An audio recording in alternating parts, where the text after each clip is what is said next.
Okay, so Robin, what I really want to chat about today is kind of like just kind of standout style working together. Where were you before we started working together? Like what was going on with your closet, getting dressed? I know it was some time ago, but what was it like? I felt like it was a mess, and I felt like I did not have the ability to coordinate what I was wearing. I had a lot of clothes in my closet that I had purchased that I didn't like or didn't have anything to wear with and didn't feel like I knew what to do with. Hmm. What were some of the things that you were trying to do? I wanted to have a wardrobe that looked more polished, and I wanted to have clothes that I could wear and pack easily and not struggle to figure out A, what I'm going to put on every day, and B, what I'm going to put in a suitcase and then want to wear when I actually get wherever I'm going. Yeah. And it's interesting because clothes kind of feel like they only serve one purpose. Like we wear them and we get to walk out of the house. Like we were chatting about before, like you have to wear pants. Sort of saying like you have to do that when you leave or when you go travel for work. But it is also there's like other things that kind of come up when it comes to getting dressed. Like we weren't really taught how to do it so much. So kind of tell me about where you are now when it comes to getting dressed, packing, shopping, all of the things. I am in a much different place. First, I have a lot fewer clothes in my closet because I did a massive clean out, but a lot more to wear.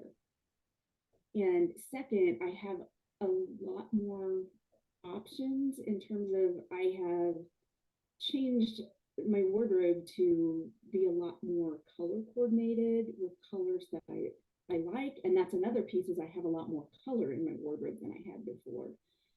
But I now feel like I can pack and I have pieces that are versatile that I can mix and match and actually have something that I look forward to wearing. In fact, that's maybe the biggest change is that I have more outfits in my closet that I can mix and match, and I have enough that I feel like I don't have time or opportunity to wear everything that I really like. I mean, that's been a really cool change. You have to like invite yourself to more places and ask for opportunities as opposed to, oh, I don't know if I want to go because I don't know what to wear. Yet I have fewer clothes. It's a cool problem. It really is a cool problem. So, what is now, do you feel available for you, possible for you now because you have gone through this work? I feel like I have a lot more time, particularly when I travel, getting packed, getting ready to go. Even in the mornings, I can pick something out without spending a ton of time thinking about it, or I can get where I'm going. Well, yesterday's a perfect example. I had to go speak to a group of law students, and I had this, what do I wear? And it took me 2 seconds to pick something out. And then I got there and got a number of compliments on how I was dressed. And it was really fun.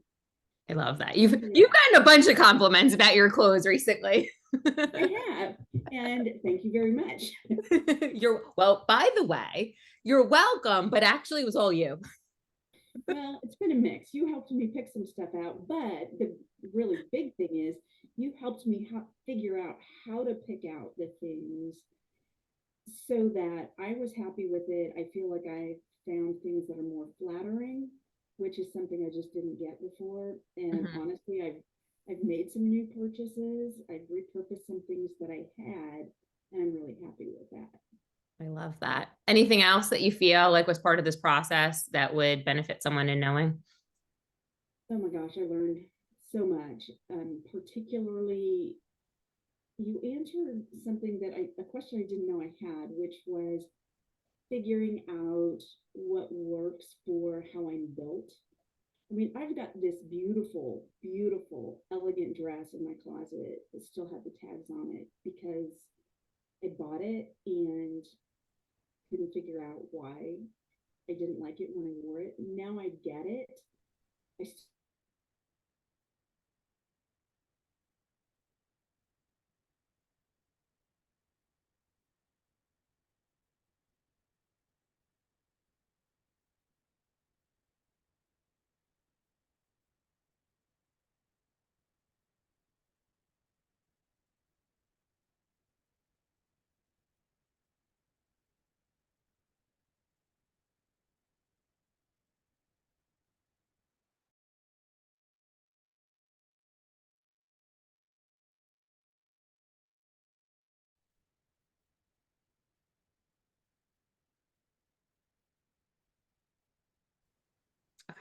Tell me more about this dress, Robin.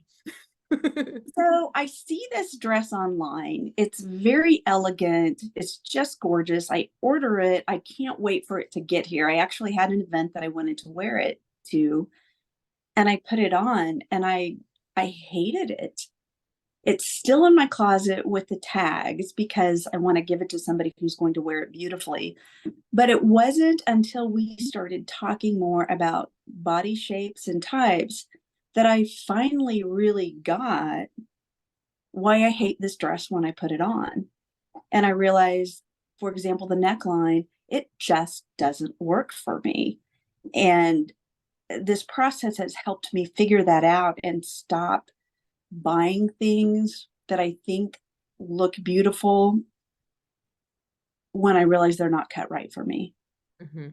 And it's helped me be a lot more thoughtful about what cuts and what styles, what necklines will work for me,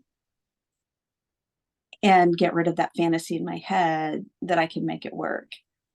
No, how much do we do that, right? We're almost like, if I throw like $300 at it, it'll work. Yeah, it's expensive, it's gorgeous, the material's wonderful. Um, it's still not going to change how it looks on me if it's just not the right shape. And here's the thing is that because it doesn't work on you also means that there's something there that works perfectly for you that someone else wishes that they could pull off. Like it's that we all have different bodies. We're kind of like butterflies.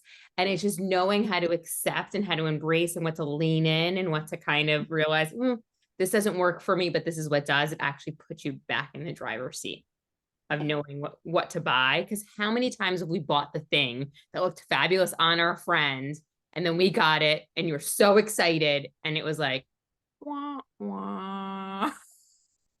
That's this dress, exactly. We're gonna call it wah wah. Well, I'm excited for you to find a new home for it because it does sound fabulous. It's just, there's a version out there that is right for you. Well, thank you so much for this. Okay, let me